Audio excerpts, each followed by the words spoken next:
What's up, ladies and gentlemen? It is your boy Niner Vato with my boy Pete for another Tuesday evening 49er conversation coming off a beautiful domination of some cowgirls. We send them packing with their tail between their butt. They're all butthurt talking.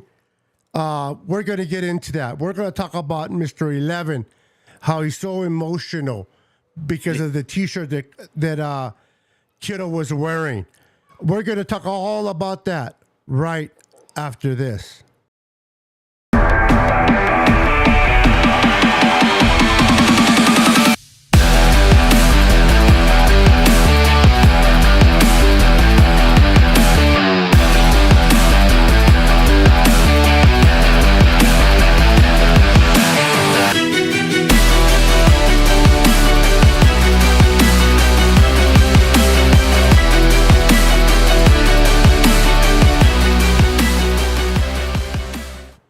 All right.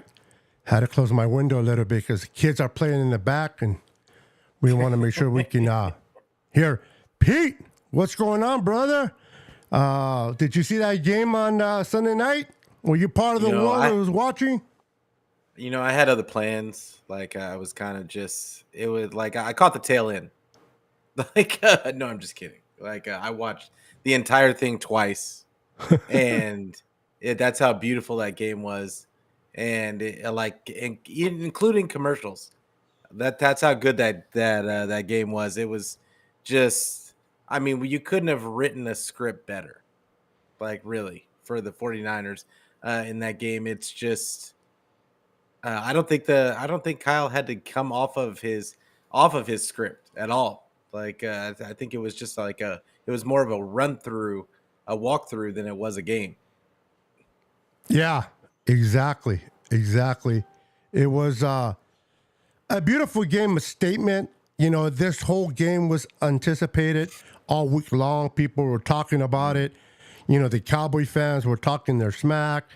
The Cowboys were talking about this is, a game that they have to win and they have to kind of get over the hump, beat the Niners. They've been beaten by the Niners two years in a row, taken out of the playoffs. The Dallas Cowboys supposedly were prepared for this game. In fact, one of the media for the Cowboys apparently pissed off Dak Prescott when he was asked about last year's defeat in the playoffs. And he said, like, oh, you want to piss me off? Well, you succeeded. You pissed me off. How did that go, Dak? You still threw 3 interceptions, one more than last year. I imagine what you would be if you were not pissed off. I mean, this guy's a joke. The Niners dominated. The Niners sent him packing with their tails between their butt. It was a 42-10 spanking, Pete. It was a statement, but it was made by the true defense and the true offense. I want to throw this in real quick, and you can pick up from this, Pete. If there's still, I don't know why there would be, but if there's still doubters about Brock Purdy, shame on you. Yeah. Shame on you. And they're out there. And and they're out, exactly. They're out there. They're out there. And it's sad because what Brock Purdy did on Sunday night on national TV against that defense, whether that defense was playing to what is supposed to play at or they were playing below average, regardless, they are a fast defense, supposedly the number one defense, supposedly the biggest challenge to that point for Brock Purdy. And Brock Purdy did not just beat that team. He smashed it 42-10. People are like, Brock Purdy can't put 30 points on this defense. They were right. He didn't put 30. He put 42 on that defense, bro. I want to get your thoughts on Brock Purdy, and particularly this game against the Cowboys. So first off, I need to apologize to Brock because I predicted the score would be 24-14 because I said that I thought I was giving a little bit of respect to the Cowboys defense because I thought that they were easily the best part of this team. And I am deeply sorry, Mr. Purdy, because I did not understand what you were working with. Like clearly I did not understand the what you have between those ears. It is just the anticipation, the the reads that he was making for him to make some of those throws. And I encourage everyone to watch the QB school breakdown of what happened in that game, and he breaks down every single like major throw that Brock made. It's high level. It's high level. This we weren't looking at a game manager. That's not a game manager does not make those types of throws. A game manager checks the ball down.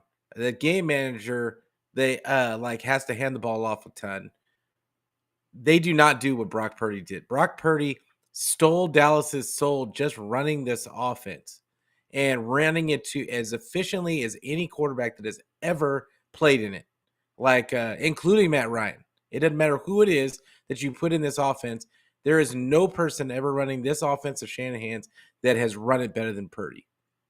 And he just annihilated him. He just annihilated. He saw everything. He saw the field just open up for him. And it's like Michael Jordan when he was talking about when he gets in the zone and the basket looks like a big old bucket and that he could just do no wrong. Like even when he was missing, he wasn't putting the ball in harm's way, and it was just a beautiful thing to watch. I don't really have another word for it. It was a clinic. It was execution. What I liked about Brock Purdy, I'm pretty much liked everything. But what I loved was when he threw that pass to Debo and it was holding. And it was brought back. Now we were facing 3rd and 14. We're like, darn, such a beautiful pass. And it was negated because of a penalty, right? Upset. Yeah. What did he do? Don't worry, faithful. I got you. Like, I'll get you 20. I'll get you 20. He lofted it up. Beautiful. Right into Debo. In stride. Where Debo was able to get a few extra yards on top of it for a first down. The way that Brock Purdy played, the way he handled his business, I mean, we definitely got our quarterback of the future. I don't want to hear about his arm. I don't want to hear that he's not tall enough. Yeah, some balls got batted down. But you know what? Breeze got a lot of balls batted down. But at the end of the day, he did what he had to do to win games. And that's what Brock Purdy did. And he elevates Debo. He elevates Christian McCaffrey. He elevates Brandon Ayuk. Even Juice got the ball. And then Kittle. One thing I love about this team, Pete, is that Kittle hasn't touched the ball in a sense of a touchdown in the last 4 games. He's been blocking his ass off, working hard, not complaining, not murmuring, nothing. You don't hear nothing from him. And against the Cowboys, he was rewarded with not 1, not 2, but 3 touchdowns. And he was able to wear that shirt. And I want to get your comment on this real quick, and then we'll move on from it. The shirt that it said F the Cowboys, he wore. Kittle's a funny guy. He loves doing things. Do you guys? I don't know. I'm gonna give you guys a little history for those who don't remember. But Gary Plummer, the linebacker that we picked up from San Diego, he was the original guy with that T-shirt that said F the Cowboys after a game. Kittle was just doing a tribute to Gary Plummer, but Micah Parson took it personal, and he went on his podcast and said, well, it seemed like I like Kittle's my boy, but he made it personal. Getting your ass whipped 2 times in the playoffs, that's not personal. When Greenlaw laid your tight end or whoever that player was That wasn't personal. You're going to wait for Kittle to show a T-shirt after the game and say that was personal and, smile, laugh now, but cry later. Listen, they called off the dogs with 5 minutes towards the end, 5 minutes left in the third quarter. None of the starters played in the fourth quarter.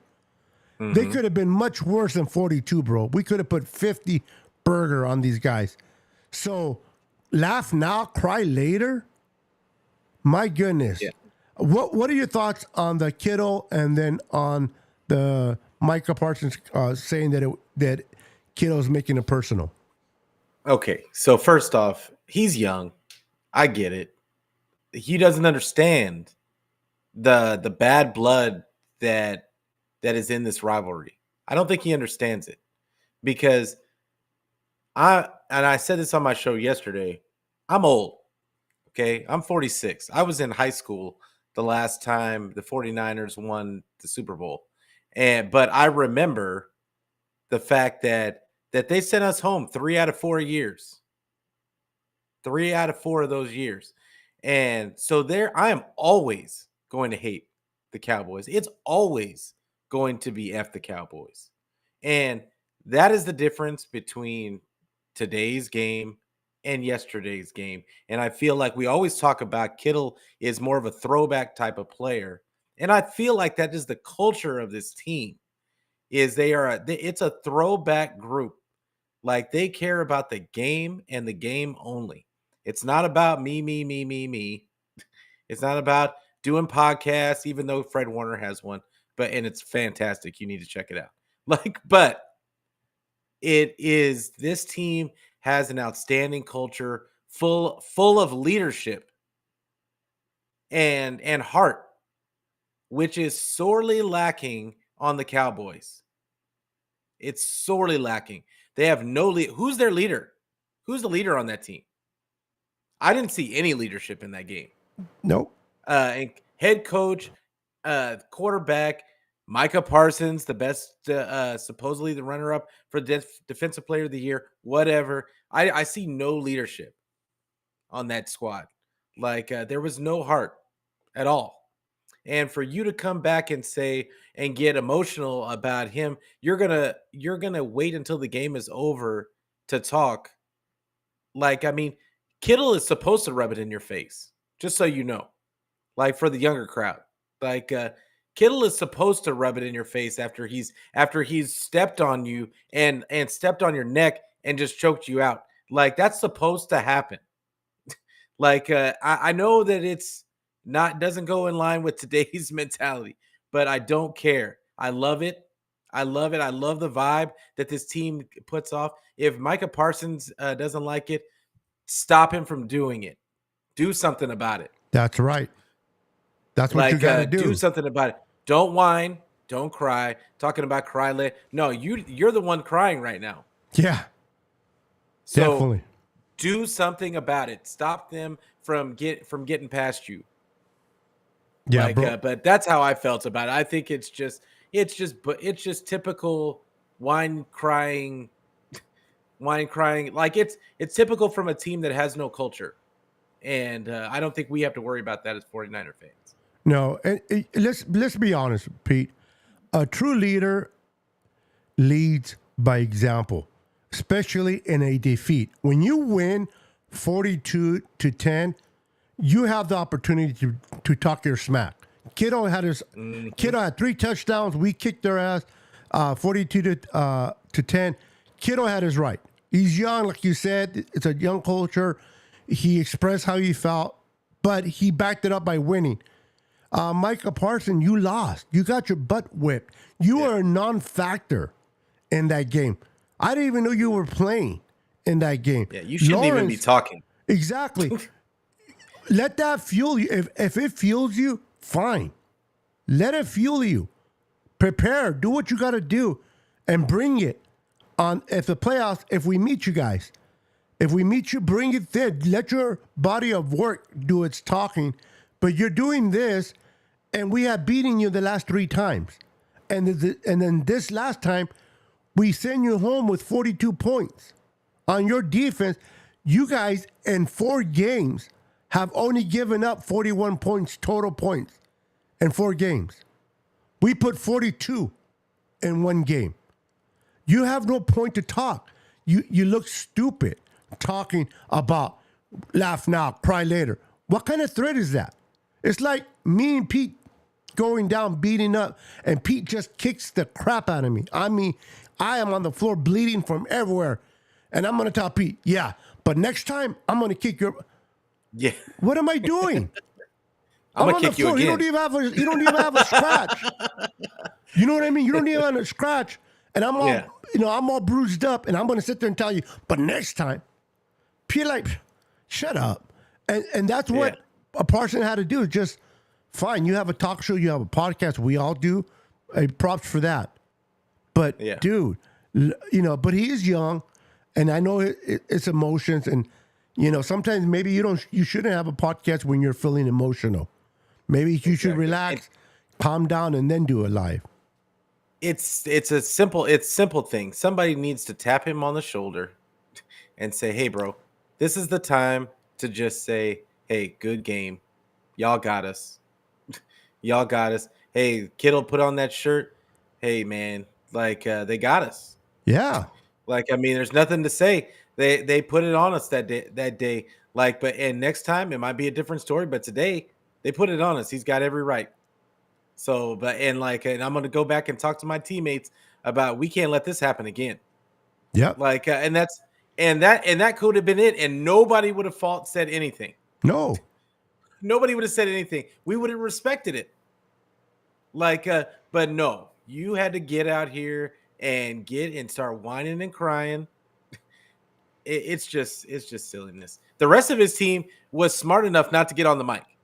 No, you should and have they were followed even suit. mad about his comments right after the game about, before he went on his own show. When they interviewed him after the game, he's like, the score doesn't really dictate how we played. We played with them, and we're in the same level with the Niners. I'm like, you got your ass kicked 42-10 on national TV. At what level are you talking about? What are you talking about? Sometimes the best response is no response. Like Lewis said, back it up. Debo, I love Debo. Debo comes on Adam's show once a week, and I guess I haven't seen it, so I can't quote him, but something to the point where Debo responded and said, "Hey, bring it." Yeah, he said it might be worse next time. Yeah, and see, the Niners have beaten the Cowboys. Okay. The Niners can do their talks. Cowboys, I mean, you want to get offended, fine, but to say it was personal, what Kittle did because of the shirt, what about the beatdown? That wasn't personal? Yeah. The two games that we took you out of the playoffs, what, that wasn't personal? If you're going to allow this little T-shirt to get you offended, and now you're claiming that it was personal, dude, you got to check yourself because we already made it personal from day one. We don't like the Cowboys. Niners are not shy of saying the team they don't like. So enough of Parson. I want to ask you, bro, and I want to ask everybody in the chat. Yeah. Fred freaking Warner. All pro Fred. That man. Talk to me about him, We about to bro. start calling him Hall of Famer Fred. Talk to me, bro. This guy is an alien. Like he is everywhere all at once. And I mean, he's covering the guy, then he's over here punching the ball out on the next, and then somehow magically telekinesis keeping the ball in bounds away from everybody, and we end up recovering the ball. Then he's covering a guy, comes out of his coverage to sack the quarterback because he was just flinching towards the line of scrimmage. And the guy is he's just amazing. And he's covering wide receivers down the seam. Like it's silly. It's silly what Fred Warner gives this defense the ability to do. He is asked to do so much, and he comes through every single time. does he? Of course. I mean, let's be real. Does he make mistakes? Everybody makes mistakes, but he's not perfect. But the man is It's as pretty close damn to close. perfect, is perfect, as close to perfect as possible for a human being to be. And the fact that he not only is he a great player, but he brings that vibe. He brings the vibe of this defense, and he brings the energy, and the energy isn't going to stop all game long. It's going to be an all game long thing. And he keeps his guys hype. I really believe Greenlaw is just a pit bull, and Fred Warner's holding the chain. It is just, he is unleashing this defense, and it really showed. It was almost like Steve Wilkes, because I complained last week about the off coverage and everything. It was almost like Steve Wilkes said that for this game, y'all do your thing. Y'all do your thing. I'm not gonna mess up any of it. Yeah, Fred, let's just let him loose. And he just dominates, man. There's no other word for it. He just dominated the game. Dak didn't know what to do, where to go with the ball. He was afraid to even move. Yeah. So He was. I mean, the way that he played, and then my boy, his for every Batman you got to have your Robin, right? yeah, My boy, 57. yeah, Gotta- Greenlaw. Greenlaw. I gotta bring him up. Greenlaw, that guy can hit. That guy would smack you in the face. Man, he was all over the place. I love the way this kid plays. Maybe I'm biased. That hit on Pollard was Tell me about it. I'm telling you. The one where he hit, I thought Pollard's ribs were broken on that. Because it was Dak's fault. Like, he laid him out. He had him going high for the ball, and Greenlaw just full speed right into his ribs. But go ahead. I'm sorry. No. That's fine, bro. No, hey, bro, speak up, because I know sometimes thoughts just come into your head, and yeah. So speak up. No problem. This is our show, not mine, bro. But yeah, bro, I love what Greenlaw has done. I love the way he's played. This guy has to be in the Pro Bowl. He's playing like a Pro Bowl cat. I hope the league gives him his respect that he deserves. But I was going to say that people may think I'm being biased. I don't care. But I believe, based on the film that I've seen, we got the best team linebackers in the NFL with Fred Warner and Greenlaw. We got our Patrick Willis and Navarro Bowman set once again, dominating, making being game changers, affecting the team. Like you said, Dak didn't know what to do. He was like a missile. A Fred Warner punching the damn ball out. A Pollard, a big ass lineman. I forgot which defensive lineman it was that, scooped it up before it went out of bounds. These guys came to play because all they heard, Pete, is how great the defense of the Dallas Cowboys was. How fast, how strong, how many sacks. The Dallas Cowboys defense is a turnover machine. They're the number one defense. That's all the Niners heard.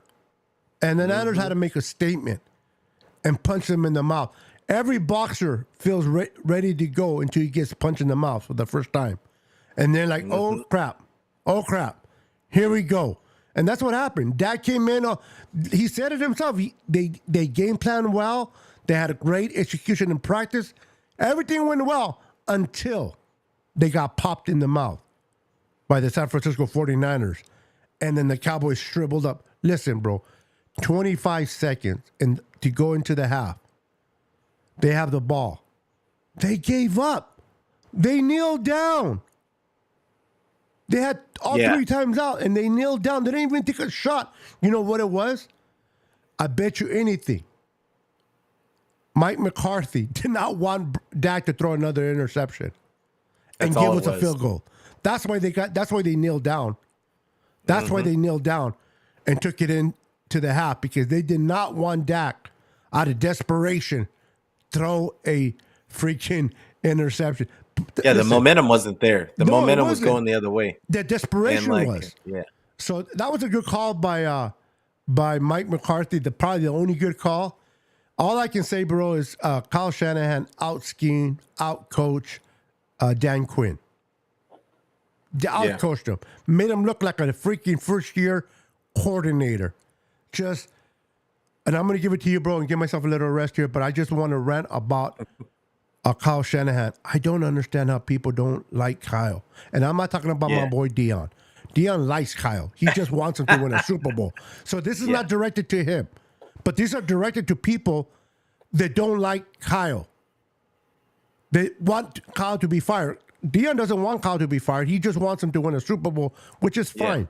But this guy outcoached.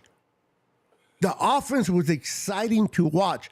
Did you see the Dallas Cowboys offense, how vanilla it was, how depressing it was to watch? And They then were you just look at trying the to get Niners, first and they were downs. all over the place. Yeah, they were just trying to get first downs at a certain point. And they were They were just successful. trying to get some positive momentum. Yeah. I mean, we had a sack.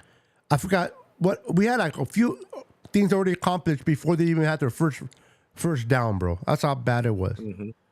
They were what, 3.5, four possessions in a row before they got it. It was like the 49ers had more first downs in the first quarter than the Cowboys had in, I think they said like the whole game. Yeah. Like it was pretty silly. Like, but to your point about Shanny, I will say this, and this is what I've said about Shanny over the last couple of years that I've been doing shows, is that I love Kyle. Do I agree with all of Kyle's decision making? No. Like I think neither that do I. I've thought in the past that he could do better by just making the obvious choices sometimes instead of trying to be the smartest guy in the room. I would say that every year he's gotten a little bit better at making some of those decisions. He's tried to rectify the issues that they had from the year before. Every year they do a little bit things a little bit differently, and and it's trying to improve. I feel like this game really, and this season overall, has been his best season of coaching that I've seen. From him, but he's been getting the guys out.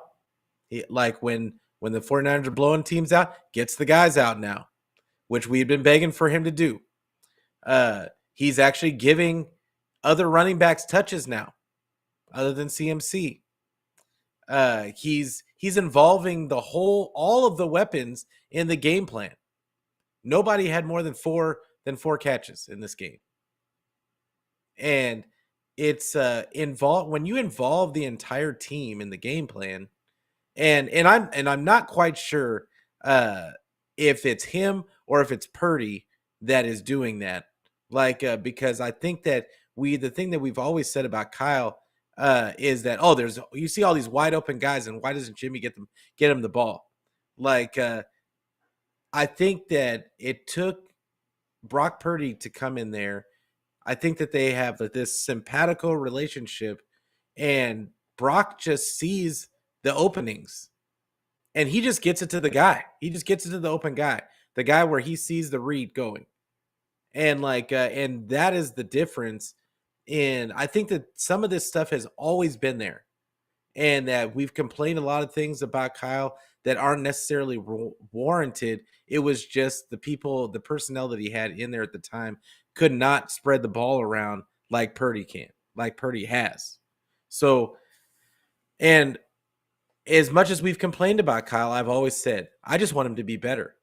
I just want him to be better. I want him to improve on his decision making, and I just want him I want him to be the guy that wins the Super Bowl for the 49ers, because I do think that he is an outstanding coach. And I don't think that there's a better option out there. So that's all. I just think somebody needs to stick up for Kyle, because I think Kyle is showing his true genius in the roster building, his part in the roster building. Him and Lynch have done an outstanding job. They have the best roster in the league. And Kyle is getting a chance to show his scheme is in full on bloom now. Like there's just, what are you gonna do, brother? What are you gonna do when these guys come just running wild like everywhere? It's just, it I thought doesn't you were make. quoting Hulk Hogan. I was, I was, like it's just. I mean, really, what are you gonna do? And that goes out to the whole entire NFL. Like, You got to do it, bro. what What are you gonna what do? are you gonna Show me do, those. brother? Show me those muscles, bro. Come on. Like, There you go. Come on. Give me some out of it. I like, love it. yeah, like, but, but yeah, I love it. it's going to be really tough for anybody. And I know we have the Browns, and I'm sure we're going to talk about them. Like, Oh, we will. but and I really think that they're the toughest test defensively that we're probably going to face all year. Like, but Defensive wise, it's yes. defensive wise, like, but yeah, it's Kyle is doing a masterful job. He is putting on a master class of how to run an offense and run it in efficiently, and as well as just how to build a culture. Everybody wants a piece of this 49er culture, and it's just amazing. Exactly. Jose Villa had a question for us, and I wanted to respond to him. He says, "Hey, Beto, just an honest question: should we extend Brock Purdy next year if he continues to play like this?" And I'll let you give your answer to that, Pete. But for me, we got to take care of Brandon Ayuk first. Yes, he doesn't have a fifth year option, but we got to take care of next offseason. We got to take care of Brandon Ayuk, and we have until the following offseason to work with Brock. Now, if Brock wins a Super Bowl this year, maybe conversations change. We'll see.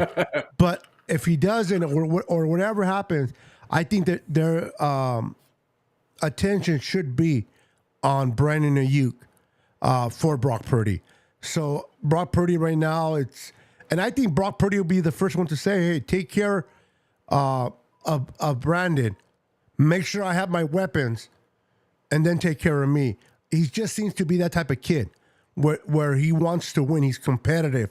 He wants to put the team first. I love how this team is not filled of egos. I understand every man has egos. We all do. But they don't demonstrate it. You don't hear Kittle crying, "Oh, where's my ball? I don't get the ball. Are you getting touchdowns? Debo's getting touchdowns. What about me? Look at CMC. I've been here longer." You don't hear that by Kittle. Kittle's like, "Hey, I take pride in blocking."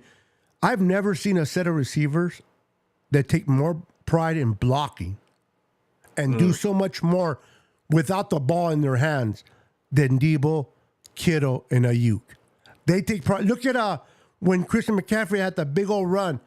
Ray, out of nowhere, came running from the far left field and made a block. These culture, kids take bro. pride. Yeah, the culture. They take pride. You don't have to have the ball to be great. You can be great even without the ball. And I love that culture. So to Jose Villa's question, take care of Ayuk first, and then we'll address Brock after that. I mean, in a perfect world, yeah, I could. I just think if Brock continues to do what he's doing now, even if they don't win a Super Bowl, they're gonna have to pay him after this season, and they can structure it in a way where they can still get Ayuk in there. I feel because, but if Brock stays on this clip, there's not. I just don't see how you're gonna get through this paying him 900,000. Like and he's just gonna come in. "Oh yeah, no problem, guys. I'll do it again for one more year before you have to pay me." Like I just don't see it happening. Like there's got to be, they're gonna have to compensate him. Like but I mean, they can still figure it out. They opened up 24 mil of cap space They this got season. 40. They got 41, bro, total. right Yeah, now. something like that. Like it was some crazy amount. Like, but they did that for a reason. Is because you can roll that over to next year, Yep. and now all of a sudden they may be able to pay Ayuk up front and front load it, Yep. and and still pay Brock. Like so they're gonna. I think that it's gonna give him a lot of flexibility. We've got the master mathematician in Prague structuring all these deals. I Promote, don't yeah. worry. He has found ways to keep this team elite and on the books. I'm not afraid. I'm not afraid No. of the situation. And you brought a good point, Pete. Listen, what the front office has done is Hmm. incredible. Did they have a few misses It's wild. in the draft? Yes. Did they take Solomon Thomas and then they moved up to get that linebacker Forrester that didn't work out? But we got Kittle Hmm. that year. He's pretty damn good. In the All fifth pro. round. Yeah, in the fifth round. And then we get Debo, Ayuk, and Greenlaw in the Hmm. fifth round. Okay. Greenlaw in the fifth. Then you get Hufanga also in the fifth. In the fifth These round. these late rounds. Listen, not everybody hits on the draft. The draft is Yeah. not something that you can be 100% perfect. But listen, guys, before you think about hating on Kyle and John Lynch and why they got their extensions, even though the thing with Trey Lance did not work out, and even though they gave up two number ones, they say three, but that's bullcrap. They just exchanged one with Miami. Yeah. It's two and a third, Yeah. and they gave that up. And why did Jed York reward them? Because Jed York's a businessman. He knows. Hmm.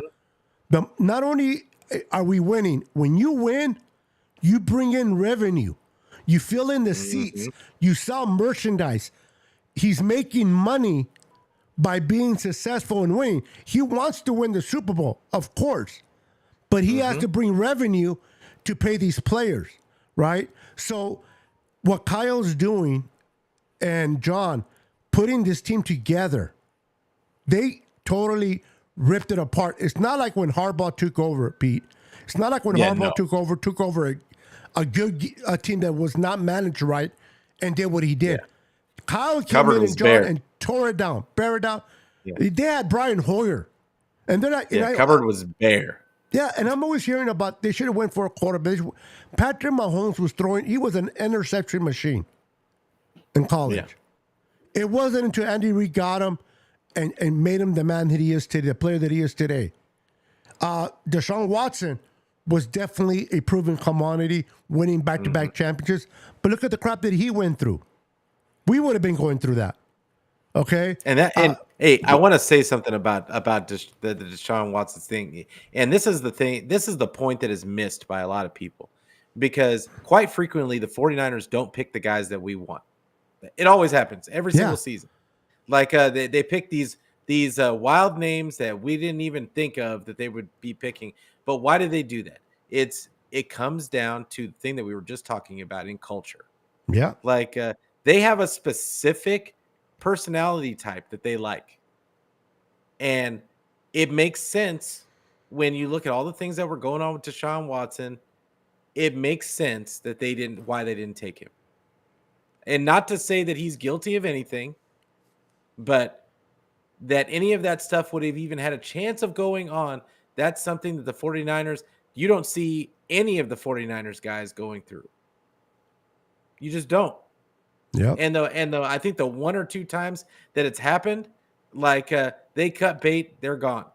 They don't deal with that kind of stuff. So it makes sense if they just identified this is not a guy that we want in our culture.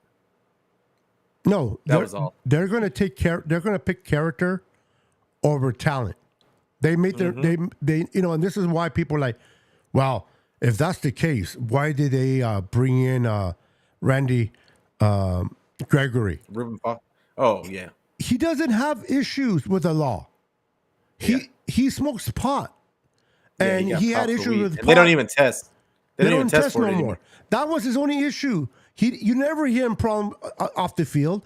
You don't hear him beating up a woman or doing this, or you don't hear that. There's no character concerns with him. It's just he tested positive back when it was illegal, and he got penalized for that. But now that it's legal, you haven't heard nothing. The Niners will always look at character first over talent. They'd rather have someone with less talent but great character than someone with an amazing talent and bad character. This is why this locker room is so good. Nobody talks bad about each other. Nobody puts each other down. Everybody has each other's back. They're playing they all work. like a team. They're playing like a college team. They're having fun. I don't know about you people, but all I saw in the game on Sunday night is Niners having fun. Having fun, laughing, dancing, and doing their thing, just having fun. And I wanted to ask you this, Pete, because I'm fired up. I think Larry Kruger or I forgot the gentleman that comes on with him on 8 o'clock in the morning on Mondays. But I don't know that guy's name either. yeah, they were talking about how we haven't seen this type of team since Steve Young. What I mean about a team, like a team that is complete, a team that is fighting. Remember back in the day with Steven, we're a wild oil machine. The Niners offense is working on all 6 cylinders. Remember all the little quotes that we were hearing back then? And our team was so good defensively, special teams, and the offense. Yeah, it's like a pre-free agency team. Yeah. Like it's like if anybody, if for those people that are old enough to remember before free agency went crazy, like this is what it was like. You had these top-heavy teams that were just destroying everybody. And like if a team was, it was easy for teams to keep their players. And that's what this looks like. It looks like they have such a ridiculous roster that all we were waiting for was a quarterback. And we've been looking for a quarterback, for the right quarterback since Shanny's been here. And we finally got the right quarterback that fits Shanny like a glove. And I reminisce it, and I'm not calling Brock Purdy Mahomes. Don't worry. But what I'm saying is that remember what Andy Reid was before Mahomes. Andy Reid was Shanahan. 20 years without a Super Bowl, bro, before Mahomes. Yeah, and but everybody thought of him as this offensive genius, but he was never able to get over the hump until he got his guy. And once he got Mahomes, and they fit together like a glove. Yes, sir. Preach it, brother. Shanahan has been the same. It's been the same thing. Like he's been waiting for a guy. Now he had Matt Ryan, for a couple of years, and they put together one of the better offenses. They didn't have a complete team. This is a complete team. This is a ridiculous defense, an outstanding offensive weapons. All they needed was the right quarterback to fit into Shanny's system, and I think we found that in Brock Purdy. So now all it's about is getting through this season, doing the right things, and staying healthy. If they can do that, it's going to be much this. That's when you can start comparing the Andy Reid's and Mahomes connection. Is that Shanny now has the right quarterback for his system.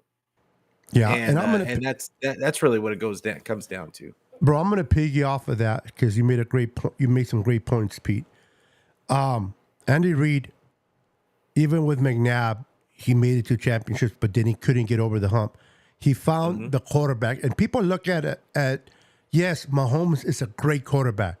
He's probably going to be one of the greatest quarterbacks that have ever played so far. But it's him fitting like a glove, able to execute and improvise game plan. So if Andy Reid calls something, it doesn't work out, or it fails to work out, Patrick Mahomes can improvise. He can get out of a mess, allow a play to develop, and get the ball to another player for a gain of, to gain yards or a touchdown. Kyle was always reserved with Jimmy G. He kind of opened up the playbook, but it wasn't open. He was kind of like, he wasn't comfortable. With other quarterbacks, he was kind of like juggling, trying to. This is why he wanted Kirk Cousins so much, because he knows that Kirk Cousins, whether we think he's good or not, Kyle knows that he can run Kyle's system. Yeah. And now he found Brock. Did it fall in his lap? Yes.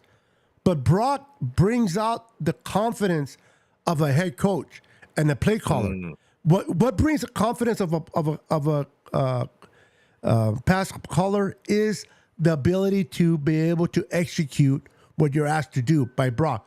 He knows if shit breaks down and if my plan does not work, Brock will find a way to extend the play, allow another route to develop, and hit the receiver. Why? Because he can process. He can skate the field. He can scan the field and see what is happening in real time. He doesn't allow things to confuse him. He doesn't allow defenders to get him out of his way. He's scanning. That's why a lot of people like to call him a cyborg, AI, a robot, because the way he scans the field, Pete, the way he looks. So if a play breaks down now, is Brock Purdy Patrick Mahomes? No. But what Kyle needs to do, and the game plan that Kyle calls with the weapons around Brock Purdy, Kyle feels just as confident with Brock than Andy Reid does with Mahomes. This is why I hate comparisons. Well, if you put Brock Purdy on this team, he's not on those teams. He's not on those teams. Stop it. Stop it with what happens if you put him on this team. He's not there. He's here with Kyle, with this circle of players around it, and he's executing to the T. Go ahead, bro. Yeah, this is not the 90s. This isn't the 90s. This isn't 2000s. Like when you just put a quarterback out there and either they were good or they weren't. Like, because everybody's running basically the same offense. This is not those days. Those days are over. This new NFL is all about scheme, is all about fit in that scheme and the concepts that you want to run. It's not the same old NFL. So if you have a guy that isn't really a scheme fit, it's gonna be obvious you're not gonna be good. You're not gonna be good, and that's why the Cowboys are so hot and cold, is because they just bring talent in. They've got a ton of talented players. It's not like just because we beat them 42-10 that they don't have talent. They have a ton of talented players, but they're going strictly off of talent, and there's no scheme to be had on that squad. There's nobody scheming guys open.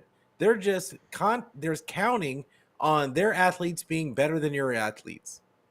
But when they run into a buzzsaw that's 49ers, which is just scheme personified and excellence of execution, it's a wrap for them. There's nothing they can do about it because there's no technique, there's no leadership, there's no culture. Yep. It's all about matchups, bro. It's all about matchups when you're facing a team. It's about your quarterback can do this, but my quarterback can do this. And it's all about matchups and the confidence that the Niners are flowing right now offensively. They're putting 30-plus points for 8 straight games, 5 this year. But you got to remember last year as well. They're putting 30-plus points. Brock Purdy's humming. He's moving. Kyle is able to do what he needs to do. Like I said earlier, when that penalty hit and Brock Purdy threw it to, I think it was Debo or Ayuk, I forgot who it was. Oh, no, it was Debo. Ayuk got called for a flag, and it was brought back, right? So normally, if a quarterback got lucky on that play and it was called back, we're like, oh, damn, Brock got it beautifully there. What is he going to do now? It's 3rd and 14. Brock's like, I am not Jimmy. I am not Nick Mullins. I am not Brian Hoyer. I am not the C.T. Beathard. I am Brock Purdy, and I'm going to loft this ball beautifully into Debo's hands for more yards. We're going to get our first down. These players play with confidence. This is why no hate on Trey. And if you still love Trey, that's fine. But this is why the players were so high on Brock. It wasn't that they didn't love Trey. It wasn't that they didn't, I can't believe the disrespect for Trey. These players. It's because they saw what they saw from Brock. They know a veteran like Trent Williams, he knows this guy can get me a Super Bowl before I retire. Trey Lance, Brock can give me a Super Bowl. And when you know a player can do that, you're going to back them up 110% because you know now it becomes a possibility. It becomes a reality of winning a Super Bowl with a quarterback like Brock, bro. Yeah, I mean, and you saw it last season. The minute Brock got his start, all the vets came out right away and started talking about Brock, saying, hey, we've been seeing this in practice. He's been yelling at people as a rookie. Yeah. Like, he's a leader, natural leader, man. Yeah, Trent liked him from the beginning.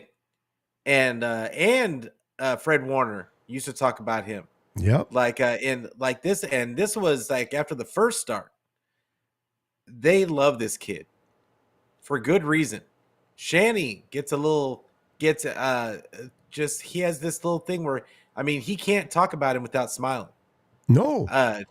He doesn't want to smile really too much, but he's holding it back, bro. He's like a kid. You can totally see it. Like it is probably such a huge sigh of relief. Yeah. Preach it, bro. For him to have somebody that can finally see the vision of what he saw the entire time. For years, we've been watching Kyle on the sideline, yelling into his headset, cussing people out on the sidelines, just angry. And knowing that guys were wide open all over the place. It's just that Jimmy couldn't make the read. Whoever was out there couldn't make the read. No. And now he's got a guy that's throwing the ball before the wide receiver is even making his break. And it's a huge sigh of relief because now he's got somebody that sees the vision. They're simpatico. They're simpatico. And I'm just want to see it continue. I want to see them finish, complete this season. I want to see how far they can go. I'm excited to see it. Yep, bro. And this is why I tell Niner faithful, don't read too much in training camp. Don't read too much in practice. Don't read the headlines that are happening in practice. All I heard, completion stats. All I heard was, Brock Purdy scares me. He's throwing a lot of interceptions in practice. People don't realize. You know why he's throwing interceptions in practice and not in the game? Because in practice, he's doing things he normally wouldn't do in a game. He's trying things out. He's anticipating. He's making throws with anticipation to kind of figure out what he has to do to make it right in a real game. And he doesn't care if he gets intercepted because it's practice. This is why... Well, his arm, is he going to heal? Now, that's, okay, if you were questioning his healing, that's a good question because we don't know if he was going to heal or not. But to say he wasn't good because he was throwing an interception, he was trying to figure things out. 5 games in. 5 games. Remind me and remind the viewers, how many interceptions does he have so far? 0. But he was throwing a shitload of in camp. 0? Yeah. How many did Dak Prescott have yesterday or Sunday night? 3. Okay. This guy's a $40 million quarterback that when the ball has to be in his hands, he throws 3. Stephen A. Smith made a $1,000 bet with Marcus Spears that not who won the game, but that Dak Prescott was going to throw 2 interceptions against the Niners. And Dak Prescott said, no, Stephen A. I'm going to do you one better. I'm going to throw 3. And the third one, Yeah. I'm going to throw it to a backup linebacker in Burks. Because I want to be, a gift that keeps giving. I want to give it to everybody. Yeah. Brock faced their defense, who takes the ball away a lot and threw 0. Not to say he's not going to throw an interception. He might not. But if he does, but look at Jimmy G. How many? I think he has like 7 already. 7. Oh yeah. In 5 games. He's a dumpster fire. 7. Like, So stop comparing Jimmy G to Brock. Stop saying that Jimmy G couldn't even hold the underwear of Brock. Brock Purdy elevates this team. Brock Purdy is not a game manager. He's not assistant quarterback. He's elite. And his muscles are not with a big arm. Their muscles is right between his ears, his brain. The way he reads, the way he processes, that's a superpower. I don't look at DeMarcus Russell or whatever. I don't know if I screw up the name. The one that went to the Raiders, big body, big arm, peanuts between the ears. yeah. So you know what? It's nice to get the Josh Allen of the bunch, but even Josh Allen makes bonehead plays. Yeah. This kid seems to figure things out. Hey, call me delusional, call me whatever you want. I'm an old school guy. If you think 46 is old, I'm 54. Okay? Yeah. I've seen Joe Montana come in from Notre Dame in the 3rd round. I see him play before he was the Joe Montana that he become. He didn't look as good as Brock now. Brock is making Montana, when he first came into the league, look like a bust. And I'm not okay. Again, I'm not saying he's going to be a Montana. I'm not saying he won't be. He might be better. We don't know that. Who knows? Who knows? It's not a far fetch to say, but he's showing signs that Montana did. Me watching the Niners back then, starting to get pumped up because I saw Montana improve. I got excited with Montana, and he did not lead us wrong. 4 Super Bowls with him. Yeah. Give Brock an opportunity. This kid is doing the right thing, and I'm fired up. Let's you want to say anything else before we move on to the Browns? Just to that Montana point. This is the thing. Those times were like I was talking about earlier. Those times were different. Quarterbacks did not. The responsibility was not the same. Everything today in today's NFL is largely dependent on the scheme and how the players in that scheme fit. And if you have wide receivers that fit that scheme, if you have running backs that fit that scheme, and can that quarterback navigate that scheme? It's a lot different. But when you have somebody scheming guys wide open and your quarterback understands the scheme and makes it and knows when those guys are going to be open, that's what we're seeing with Brock, is that Kyle he had one piece of the puzzle already. He was constantly scheming guys wide open. He just didn't have anybody that could see it. Now he's got somebody that's seeing it. And it's just different. Montana would have, I think, who knows? Montana might not have even been as good as Brock in this scheme. Maybe he's not a fit. Who knows? But what we're seeing right now is a scheme fit. And when you have a scheme fit that's this simpatico, that's what's so scary, is that you don't know it. Like, you have that scheme fit of those two, and then you've got these weapons that no other team has the amount of weapons that the 49ers have. So when you have all these weapons on top of the scheme fit, it's just like, well, how far can it go? Let's see. I don't know. I think that I still think that we're just scraping the surface of what this offense is capable of. I don't think that we've seen the best. No. And that's what's scary. Brock is still learning. He's still developing. He's still getting comfortable. Kyle is starting to open up the playbook more and more. Mm-hmm. And I'm telling you, as a play caller, when you got the quarterback that you believe in, that you know that he can do what you want him to do, it just makes you even more better and more creative. It's like if I'm a play caller, if I'm Kyle, bro, and Jimmy's my quarterback, and he cannot execute the way that I want him to, what motivation do I even have to put in more and be more creative? Why be creative if the guy that I have trying to execute can do it? He on that. eliminates me to do what I want to do. Brock doesn't. Brock says, "Bring it on, coach. You call it, I'll execute it, and together we will win." And they're putting 30 plus points with ease. It doesn't even look hard. It doesn't. The And people don't realize confidence, how hard it is the to put 30 points, bro. confidence, Yes. the confidence that Brock is showing, and the ease of how he's just not even afraid that there's going to be a pass rush. Nope. Like there was a couple of times in the past last year that Brock would feel a little bit of pressure and automatically roll out, bail out of the pocket. He's not doing that. No, he's stepping into the pocket. He's climbing the pocket. Smart. He's climbing up into the pocket. And yesterday we saw him a couple of times just stay and actually plant his feet and just rocket the ball from there. Like he's maturing. And I know that people think that, he can't have a higher ceiling than what he has because he has limited arm strength and all the other nonsense. But he absolutely can get better.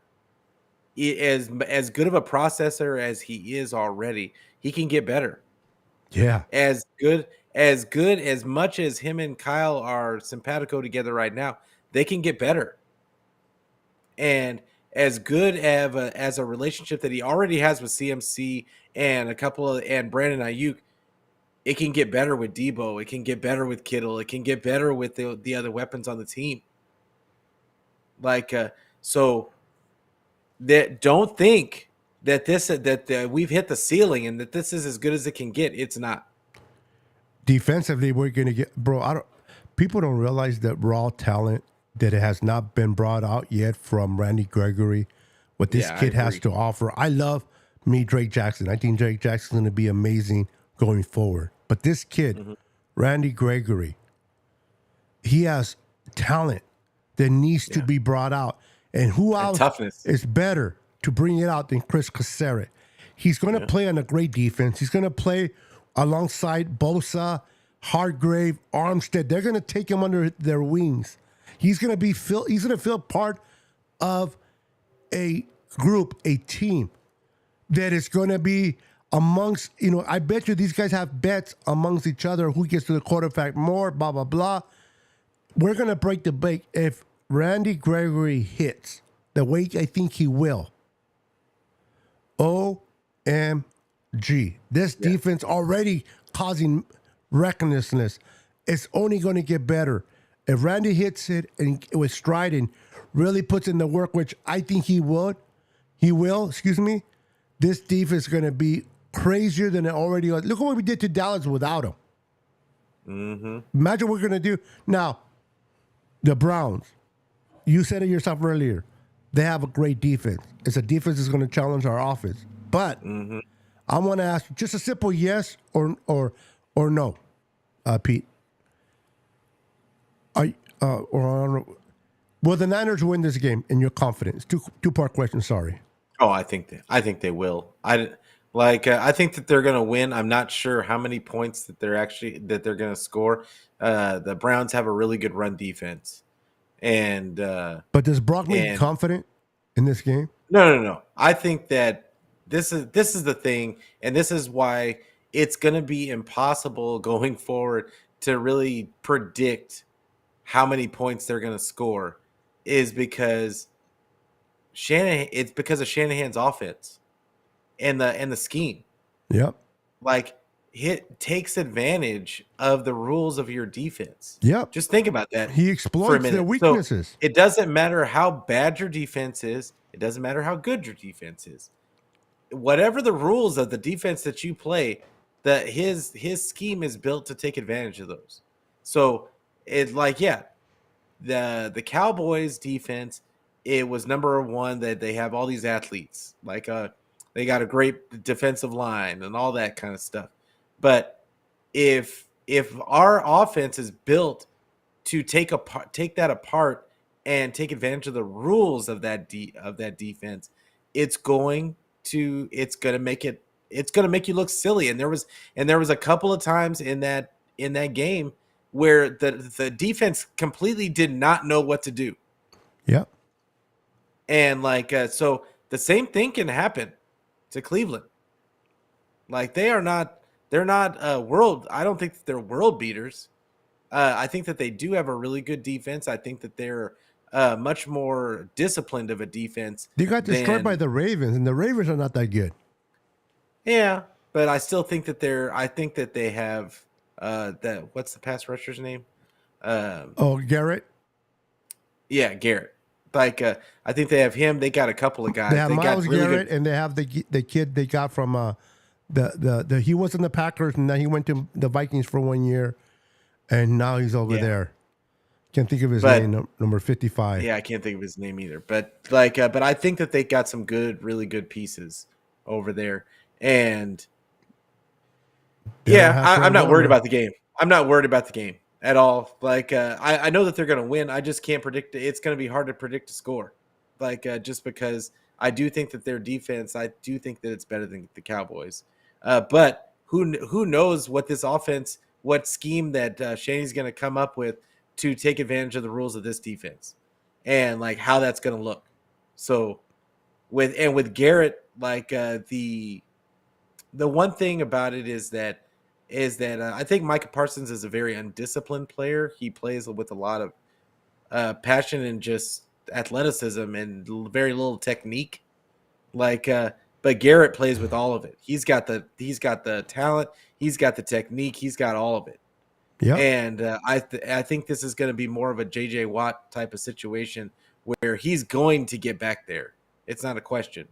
It's a question of what do you do to kind of to keep it at a minimum. You run right at him. You don't run away from Garrett. You run right at him. Run right at him. It's the way I would think you would execute a pass rusher like that.